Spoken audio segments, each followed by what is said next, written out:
All right, class. First off, as always, good day. I'm glad you're here. So, today we are going to be looking at what life was like for the Americans during the 30s, especially things they're hearing about the war, about what's happening in Germany and the Jewish people, stuff like that. Um, and then we'll get into, as many people know, the, the United States joined World War II because of what happened at Pearl Harbor. Some people even know that Japan bombed Pearl Harbor. Now, how do you guys know the reason why Japan bombed Pearl Harbor? See, that's the thing. A lot of people don't know why they did it. They just know, oh, they attacked us. Well, they didn't just attack us because out of the blue. There was a reason behind it. And that's what we're learning today. So, the objective today, we're going to analyze the effect Einstein, good old Albert Einstein, what effect he had on Americans who didn't believe what was happening to the Jewish people in Germany. We're examining how Jesse Owens ruined Hitler's plan to show German superiority. And we're creating an argument whether Germany would have attacked Poland if the United States had joined the League of Nations. Now, here is your warm up picture. So, I don't know if you can see it because I don't know what device you're using, if you're using a computer or your phone. But if you look at the background, there's a lot of little trees broken up. And it says like Yugoslavia, Greece, Denmark, Norway, Holland, France, Poland, England. All these places are countries. Okay. So those trees represent countries. And if you look, a lot of them are broken in half, at least in one spot, uh, but some are broken a little bit more than others. And then there's that bird right there in the middle saying ho hum. When he's finished pecking down that last tree, he'll quite likely be tired. So that bird represents Uncle Sam, right, in the United States. And that little bird, as you can see, if you can't see him, he's right on the England tree. If you look a little bit down, he has a swastika on his butt. And he has a little crazy look on his face, in my opinion. So look at the American bird, look at the Nazi bird, and tell me, what do you think this artist is trying to say? So really look at what the American bird's saying, how he looks, and then think about the Nazi bird. Does he look tired? And based off that answer, what do you think is going to happen next once he's done with England, the English tree? Okay. Now, typically I don't give extra credit, but I am giving extra credit for this one. And I'm asking you after you answer the question, because if you just answer the extra credit question, you're not going to get the points. I'm telling you this right now. You have to answer the question first and then answer the question of who is this artist? Now, a lot of students over the years have looked at this warm up picture and go, that looks really familiar. That looks, I've seen that type of picture, type of drawings before. Chances are, if a name pops in your head, you're probably right. And I know a lot of you guys don't know artists, that well. But when you look at this, a name probably popped in your head. Chances are you're right. So, okay. So think about it. Pause the video, write your response because we're moving on in three, two, one. Now, Japan had a new leader named Emperor Hirohito. He's the guy you see on the bottom picture. The Italian had a new leader named Benito Mussolini, which is the guy up on top there. He basically said, my name is El Duce. That was the nickname he gave himself. Okay. Now, September 18th, 1931, Japan attacks China. Okay. China is looking at the League of Nations like, hey, isn't Japan part of you guys? Do something, stop them. And the League of Nations, because they're very weak, all they could do is basically tell Japan, like, guys, stop it. Guys, guys, we mean it. Stop. Not very forceful. They don't have much power, not enough oomph. So Japan just keeps attacking China. And about a year and a half later or so, they basically say, you know what? You guys are weak. We're out of here. You guys suck. So Japan leaves the League of Nations. Now, October 17th, 1933, the great Albert Einstein comes to America. Right? He's giving these lectures and talks about physics and things like that. And the thing is, he basically says, I don't want to go back to Germany. I want to stay here. I want asylum here in America. So President Roosevelt's like, yeah, give him one. Give him asylum. Give him a visa. This is Einstein, for crying out loud. This is the guy who made the E equals MC squared. This is the guy who basically published his theory of relativity. This is the guy who proved that light bends. So yeah, if he wants to stay here, let him stay here. Now, thing is, Hitler is telling anyone who will listen to him, like, you don't know what's going on in Germany. There's this new leader. His name is Hitler. I was only there for a month, and he was already making a bunch of crazy laws, telling us we can't be public officials, we can't be a governor, a senator, none of that stuff. We Jewish um, people, students, can't go to universities anymore. They can't be doctors. They can't be lawyers. They can't be any type of professional. He's taking away our right to like vote and some of that. Now, some people are like, "What? What? What? How come we're not hearing about this? How come it's not bigger news?" And Einstein's telling him, "Guys, listen to me. Trust me. Things are getting bad over there for Jewish people." So there is a small amount of people who are talking about the mistreatment that Hitler is having on the Jewish people.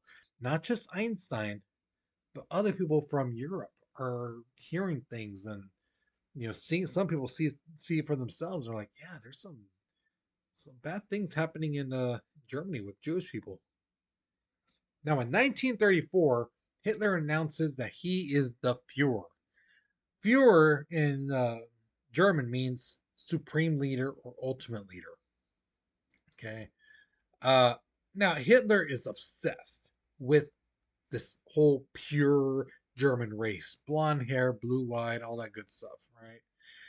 Thing is, he calls them the Aryan race. Here's the thing historically, guys, there's no such thing as an Aryan race. There's an Aryan language that was spoken by like three groups back in the days of like the Macedonians, but that's it. But to Hitler, no, no, no. This is a race of people. Blonde hair, blue eye. These are the biggest, strongest, fastest, smartest people there are in the whole world, and everyone else should be below them. Everyone else is inferior to them, and he wants to show the world that he's right. That these people are stronger, faster, smarter, and he's actually going to have his chance.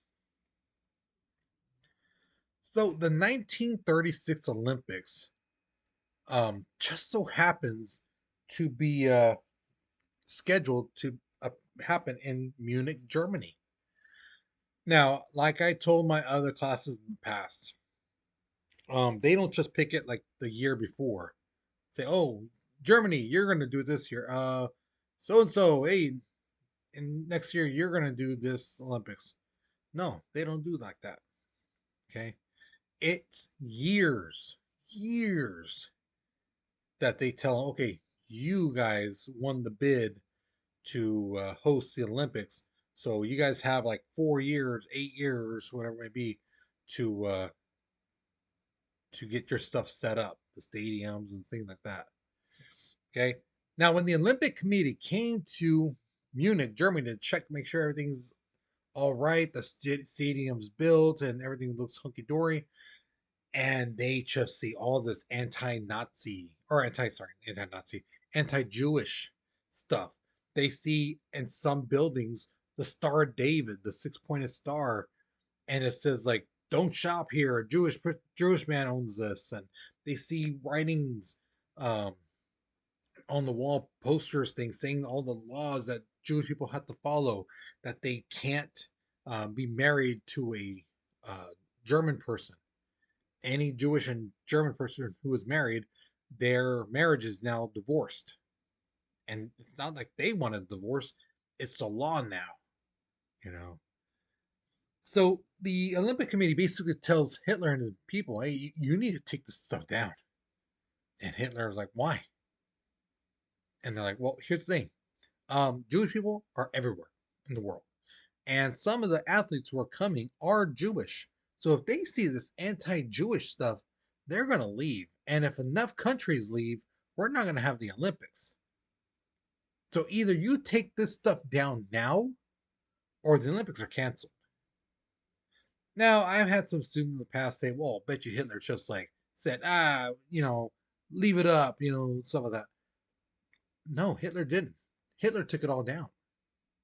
Because again, he wants to show the world that his belief that the blonde hair, blue eyed German Aryan people are the best. So they take it all down. They clean up the walls and some of that. So when the Olympic people come over to Munich, Germany, remember, a lot of them are still going through the Great Depression. And they're looking around going, wow, Munich is beautiful. Shops are open, people are working. There's no homeless people on the streets or in the parks. People look fed. What is Germany doing that's so good? Wow. Thing is, they don't realize if they go several towns over, they'll see those anti Jewish signs still up and things like that. Okay. So the Olympics start. Okay. And Germany's racking up the gold, silver, bronze medals. And then comes the track and field. Hitler can't wait because this is where he feels the Germans are going to dominate. And it just so happens he's 100% wrong. One man from the United States, a black man at that, named Jesse Owens from Ohio, destroys Hitler's track and field team. If I remember right, Jesse Owens broke two world records. If I know he definitely broke one. I'm almost positive he broke or tied another world record um, during that Olympics. He won a total of four, which was the most in that Olympics. And he, again, like I said in class, he destroyed the German team. He ran like nobody's business. Like he was just taking a stroll while the Germans are behind him, just huffing and puffing and running as fast as they can. And he just looks like he's gliding, you know. Now, Germany did win the most medals with 89, and the United States came in second with 56. Now, Hitler refused to shake the hand of any non-Aryan uh, athlete, including Jesse Owens.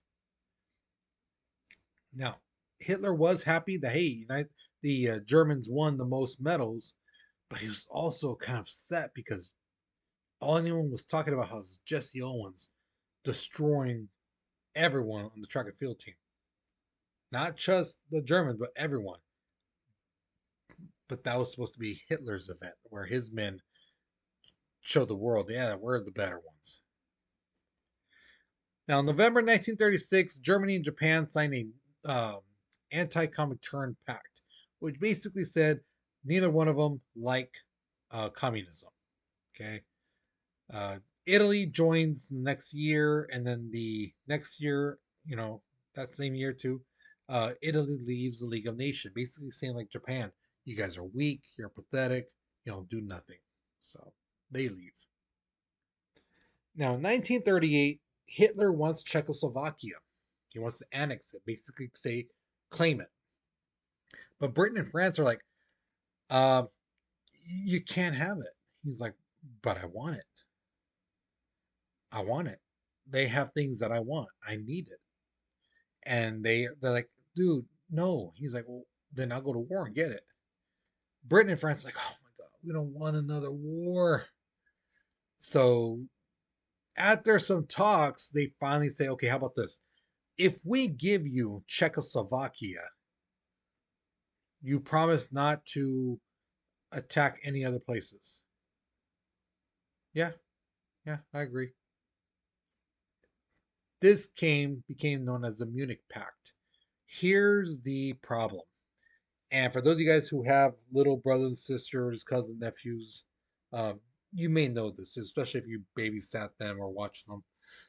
When one of them screams, yells, cries, I want this, I want that, give me this, let me play with this, let me play the Xbox or PlayStation, let me do. And you're like, okay, fine, here, shut up. Here, take it. Or here's this, shut up. When you do that, you're appeasing them. You're giving them what they want. And you're basically teaching them, if you annoy me enough, I will get you what you want. And that's exactly what happened with Hitler. That's what Britain and France basically told him. You annoy us enough, you threaten to go to war enough, we'll give you what you want. Now, some US citizens are kind of concerned because Germany and Russia, the Soviet Union, they agree to a non aggressive pact because Stalin and Hitler meet up and they're basically like, you're just like me. You take what you want, you came from the ground, you brought yourself up. Yeah, you're just like me. So they both agree, I don't attack you, you won't attack me. Now Hitler's going around to all these little countries smaller than Czechoslovakia and telling them, hey, look, I want what you got. Now, you can either give it to me or I can take it by force. Now, you saw what Britain and France did with Czechoslovakia. They basically gave it to me just cuz. Do you think they're going to care about you? You're smaller than Czechoslovakia. You're tiny compared to them. So do you think they're going to come and help you? No. So for your, benefit, just let me take over everything. So a lot of these little countries said, yeah, yeah, fine, okay, yeah. But one country said no, and that country was Poland. Now, September 1st, 1939, Hitler invades Poland using the Blitzkrieg attack, which is called, Blitzkrieg is lightning war, lightning fight. And that's what it was. It was quick, fast attacks. Okay. Um, so September 1st, 1939 is the official date of World War II. September 3rd is when Britain and France honor their treaty with Poland and declare war on Germany. Now, remember I told you guys Germany attacks Poland, right? And then they're taking over Poland, right? Well, Russia's on the other side of Poland going, well, why don't we take over this side? So they start taking over, Nazis on one side, Russians on the other, and then they meet up, and they were like, don't attack us, we won't attack you, right? Yeah. So let's see. So this is the border, okay, to that town over there, and to like those mountains right there. That's our border. That's your side. This is our side. Agreed. Agreed. So yeah, they basically both take over Poland. Now after that, for like 6 months, there's no fighting. None. Everything's at a standstill. So some American journalist people were like, I thought this was supposed to be like the next World War and some of that. This ain't nothing. No one's fighting. No one's doing nothing.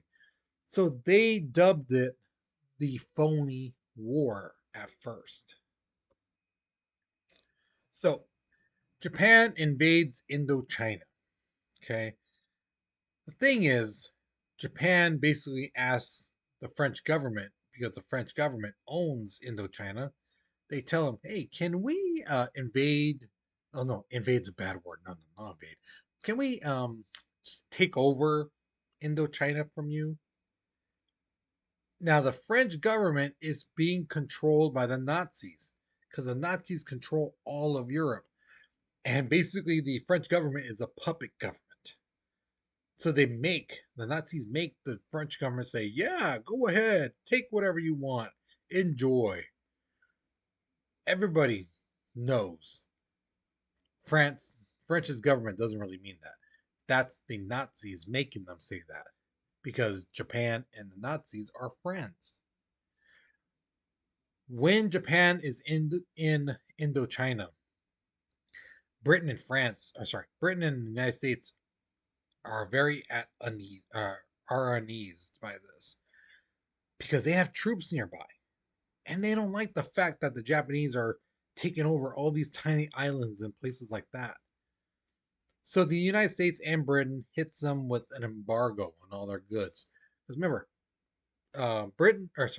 Japan is an island, and all the goods coming into their country comes from other places, specifically the United States and Britain. So they cut off their goods. And the one good that really hurts Japan is oil. Because the United States supplies Japan with 70% of their oil. So when the United States said, okay, we're only going to give you like 30% of oil, that really hurt them.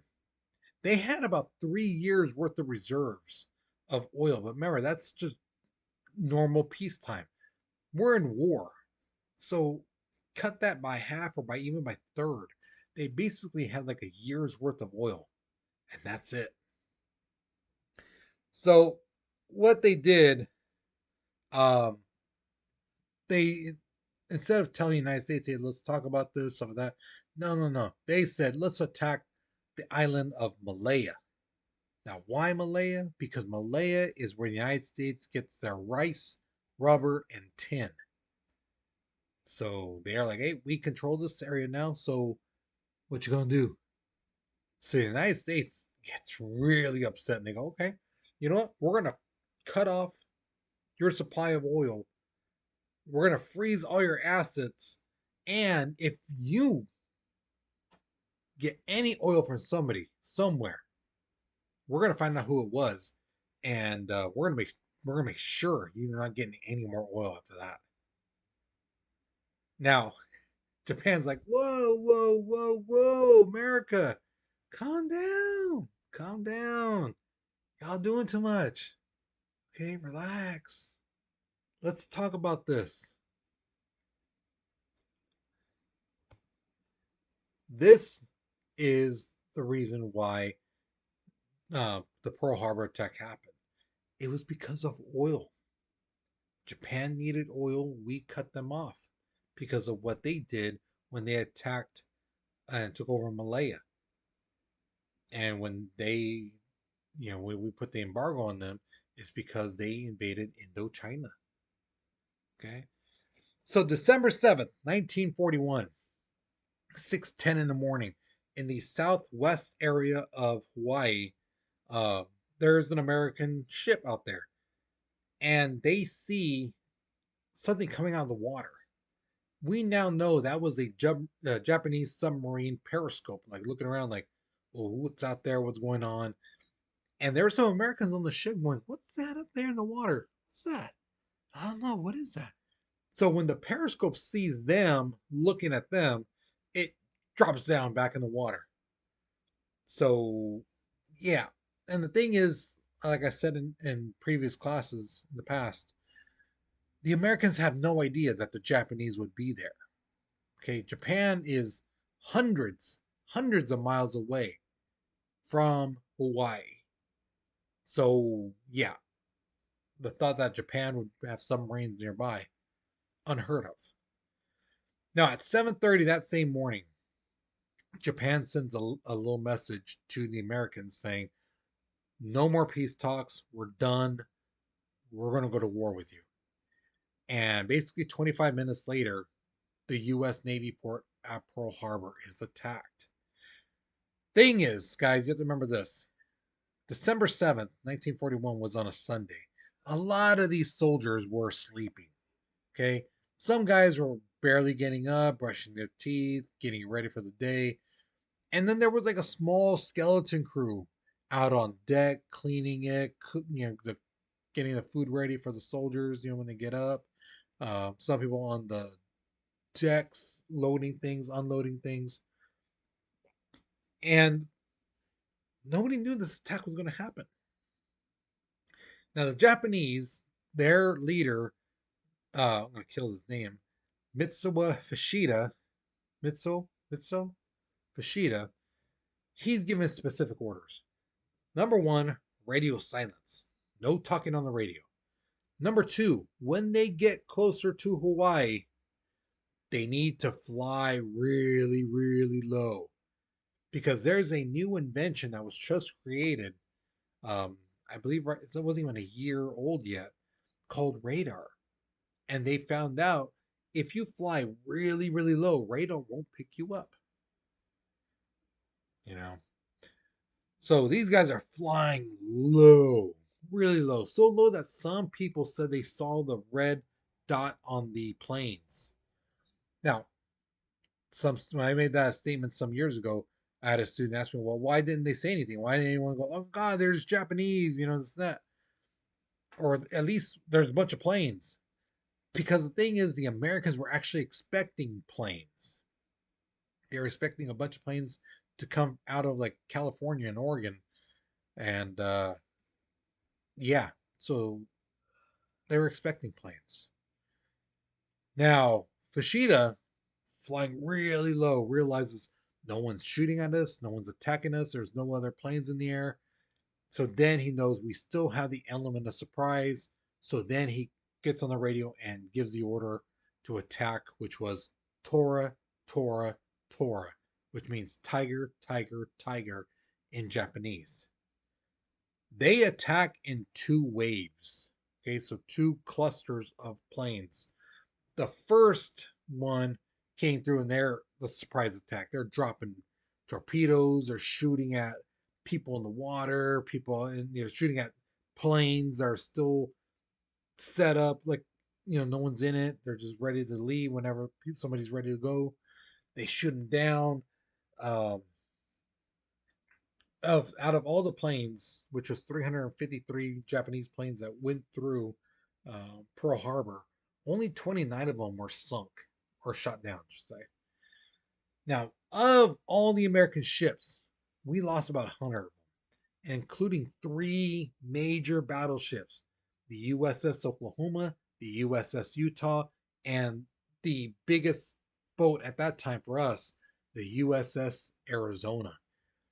A lot of people were still in the boat when these fighting just started. Um, at the end, 2,404 men, uh, military and civilians, die that day. And of that number, 1,177 alone died on the Arizona. That's how big it was. And the explosion of the ship happened where the ammunition was. So all the torpedoes and some of that the battleship had, when the Japanese dropped their torpedo, it blew up that area, and that's why the ship sunk so quick, and that's why a lot of guys couldn't get out of the water, and they drowned inside the Arizona. Uh, Thing is, you have to remember, communication is not like how it is now. Okay, like I can get a text message on my watch right away, instantaneously, but back then it took a long time for messages to go across the country, let alone from an island to the mainland, and so on. So FDR finally gets a message um, saying Pearl Harbor in Hawaii is being attacked. And it's like almost an hour after the attack first happened. And they basically tell him, it's probably still going on right now because the attack lasted for 2 hours. Okay. Now, I was going to show you guys a video of the speech that FDR gave. Um, It's one of the greatest speeches in American history.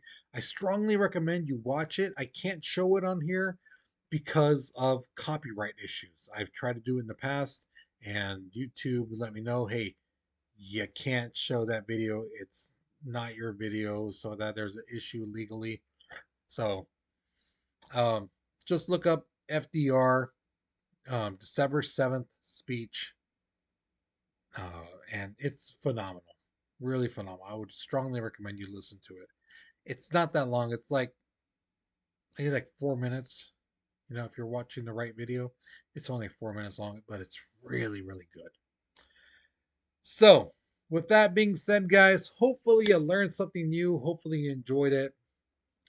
Um, so, you guys take care, you be safe, and I'll see you guys later, okay?